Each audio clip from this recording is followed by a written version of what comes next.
Espero que sim, dentro do possível, é claro. Estou morrendo de saudade das nossas aulas. Queria tanto estar aí pertinho de vocês, explicando o conteúdo, fazendo exercícios, conversando, mas sabemos que não é possível. Então, para hoje, eu preparei uma aulinha nova sobre ligação metálica. Espero que vocês gostem. Se tiverem alguma pergunta, já sabem onde me encontrar, né? Um beijo enorme e até a próxima aula. Aproveitem! No segundo bimestre, a gente já tinha estudado um pouquinho sobre ligações químicas, lembram? Ligação iônica, ligação covalente. Então, antes de continuarmos o conteúdo, vamos falar um pouquinho sobre elas novamente. Ligação iônica acontece entre um cátion e um ânion, alguém que vai perder e alguém que vai receber elétrons. A covalente acontece entre ânions, compartilhamento de elétrons, os dois recebem. Eu deixei para vocês dois exemplos. Conseguiram fazer?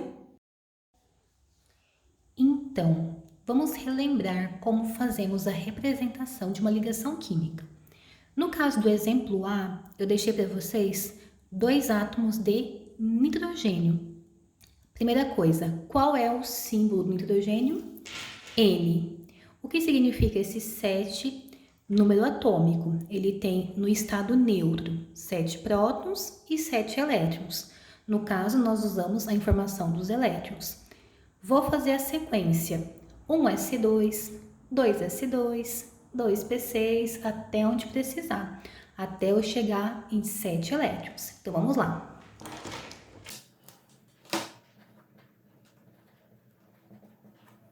Lembram disso?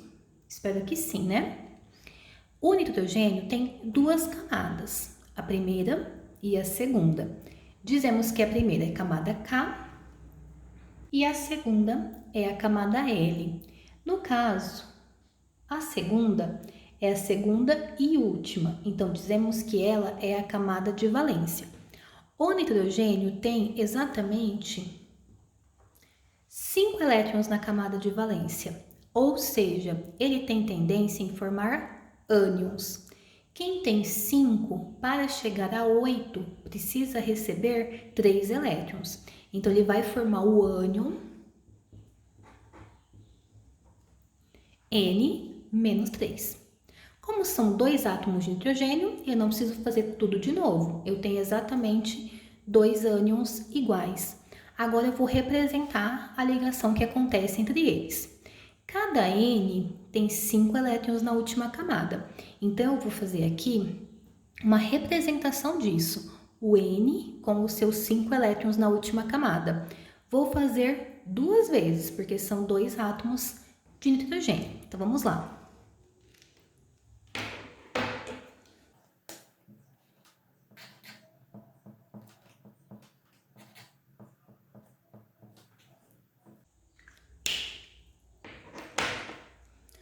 Bom, eu tenho aqui, ó, como eu falei para vocês, 2 vezes o elemento nitrogênio com os seus 5 elétrons na camada de valência, que acabamos de ver aqui o porquê que são 5. O nitrogênio tem tendência em receber elétrons. Se eu tenho 2 nitrogênios, os dois querem receber. Então, nós dizemos aqui que vai ocorrer um compartilhamento de elétrons, ligação covalente. Como que nós representamos esse compartilhamento? Circulando pares de elétrons. O par pertence ao mesmo tempo aos dois elementos. Então, por exemplo, aqui, ó, esse nitrogênio tem que fazer 3 ligações. Vou fazer a primeira, ó. Pronto, fiz uma, mas ele precisa fazer 3 ligações. Vou fazer mais 2.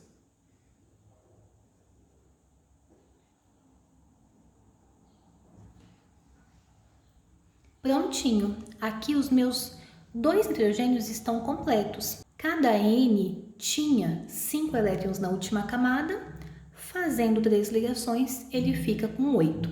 A molécula formada é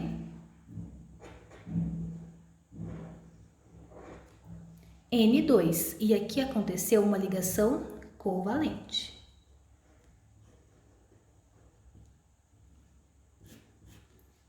Lembrando que é covalente porque temos o compartilhamento de elétrons. Vamos agora relembrar como acontece uma ligação iônica. Aqui eu coloquei o potássio e o oxigênio. Então, mesma coisa, eu começo descobrindo quantos elétrons tem na camada de valência de cada um.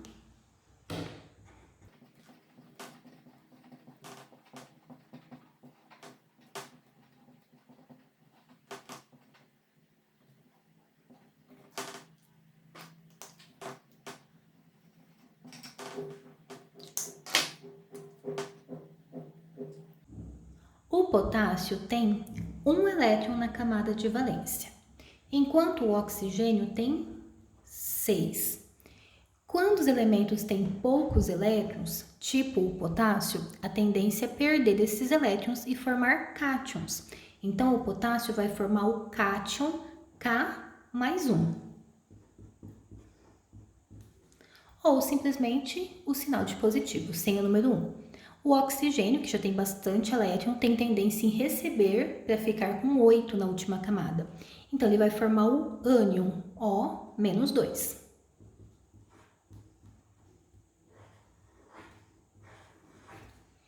Agora, eu tenho um cátion e um ânion. Quando nós temos cátion com ânion, ligação iônica. E para saber quantos elementos de cada eu vou ter, é só juntar os dois, lembram? Primeiro o cátion, depois o ânion.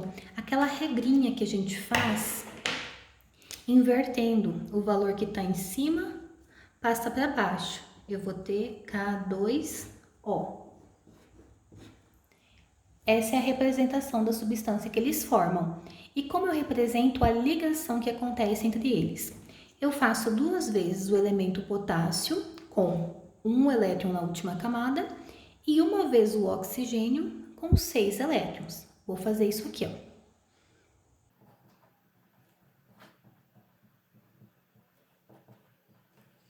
Pronto, tenho os meus elementos. Se a ligação fosse covalente, o que eu faria? Circularia o par de elétron, representando o compartilhamento. Como é ligação iônica, nós representamos por uma flechinha, o cátion passando os seus elétrons para o ânion. Então, flechinha do potássio para o oxigênio. Cada potássio perde um elétron, que é o que ele precisa perder, e cada oxigênio recebe 2 elétrons, um de cada potássio. Pronto, a representação está feita, ligação iônica. Pela última vez, para vocês verem direitinho a diferença, ligação covalente acontece entre ânions. No caso, se eu tenho 2 hidrogênios e os dois são negativos, então são 2 ânions, por isso ligação covalente, eles compartilham elétrons. Na ligação iônica, cátion com ânion, o cátion perde, o ânion ganha, e a representação é com flechinhas, o elétron saindo do cátion e indo para o ânion. Entenderam? Agora, vamos falar um pouquinho sobre ligação metálica. Como o nome já diz, ela acontece entre metais. E o que são os metais? São os elementos que têm tendência em perder elétrons, formar os cátions. Então, aqui, ninguém recebe elétron, todo mundo doa. Conseguem entender a diferença? Na iônica, um doa e um recebe, transferência.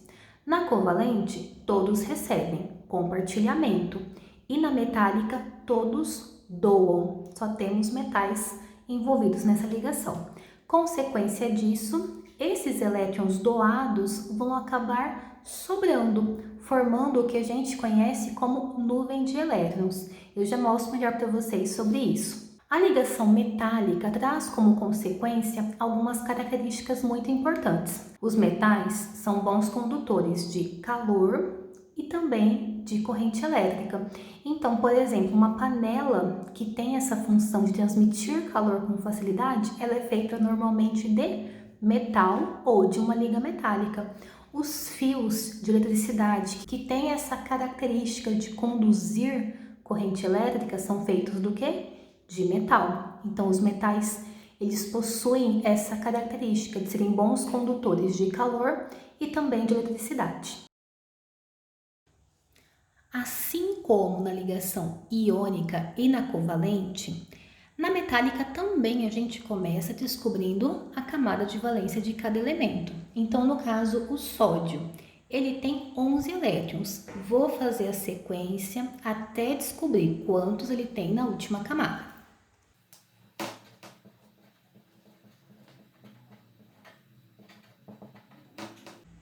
Ó, ele tem um elétron na camada de valência.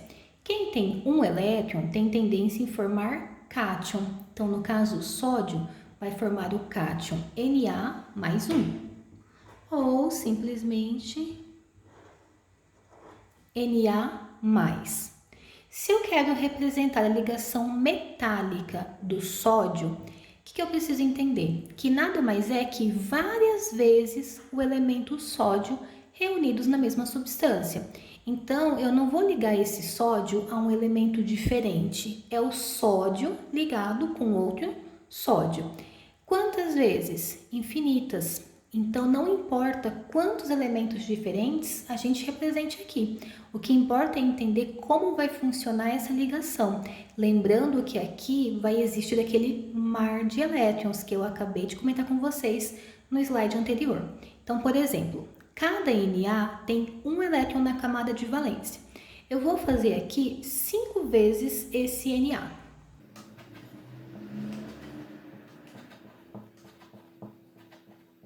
Eu tenho 5 elementos sódio com um elétron na camada de valência de cada um deles. Esse Na quer perder esse elétron da camada de valência. Esse aqui também, esse também, todos querem perder. Então, aqui ninguém recebe, todo mundo doa.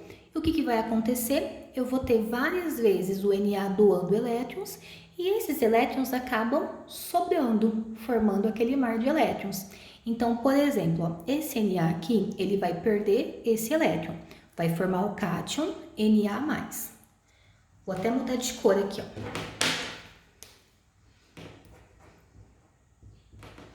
Esse outro Na vai formar o cátion Na+. Esse também, esse outro também, e aquele último também. E os elétrons? Para onde esses elétrons vão? Eles sobram. Então, aqui eu vou ter um elétron sobrando aqui, outro sobrando aqui. Ó, cada Na libera um elétron. E são esses elétrons livres que vão formar o mar de elétrons que a gente acabou de comentar. Lembrando que são esses elétrons livres também que fazem os metais bons condutores de calor e de eletricidade. E no alumínio vai acontecer algo parecido. O primeiro passo é descobrir quantos elétrons existem na camada de valência dele.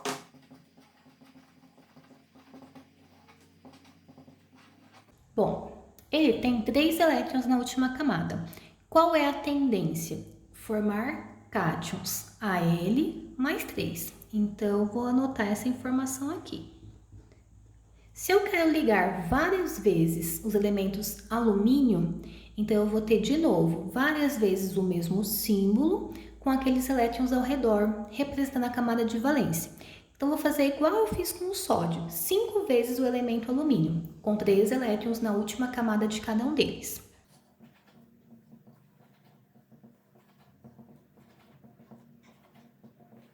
Quando eles formarem a ligação metálica, o que vai acontecer?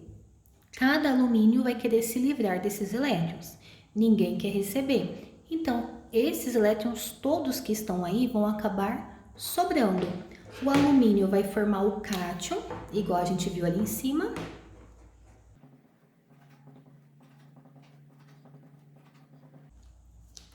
E agora a gente tem 15 elétrons sobrando e eles vão ficar esparramados aqui ao redor dos cátions,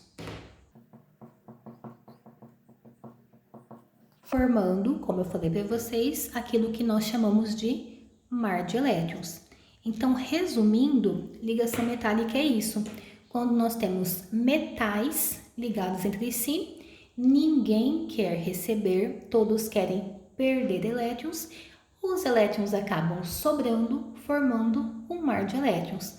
Aqui nós temos o exemplo do alumínio e nós também fizemos o exemplo do sódio. Mais uma vez e pela última vez, qual a diferença entre ligação iônica, covalente e metálica? O começo delas é exatamente o mesmo. Faço a distribuição eletrônica, acho a camada de valência. Descubro se eu tenho cátions ou ânions. Se eu tenho cátion com ânion, iônica. 2 ânions, covalente. 2 cátions, metálica. E é assim que a gente faz para saber se uma substância é iônica, covalente ou metálica. Bom, agora que vocês já viram um pouquinho sobre a ligação metálica e as suas características, eu deixei alguns exercícios sobre esse conteúdo para que vocês tentem fazer sozinhos. O primeiro é bem simples. Eu quero que vocês pesquisem um pouquinho das ligas metálicas mais usadas no dia a dia. Eu separei 5 delas, então a ideia é que vocês conheçam a composição química de cada uma e onde que elas são usadas. No exercício 2, eu peço que vocês listem 5 materiais ou 5 objetos, enfim, que vocês tenham em casa e que são feitos de metais ou ligas metálicas. E por fim, na terceira questão, eu quero que vocês escolham um desses objetos ou materiais que vocês colocaram no exercício 2 e enviem uma foto dele, para a gente ter uma galeria de fotos de objetos metálicos que vocês usam no dia a dia. Questões fáceis, né? Então eu aguardo a resposta de vocês. Um beijo e até a próxima aula.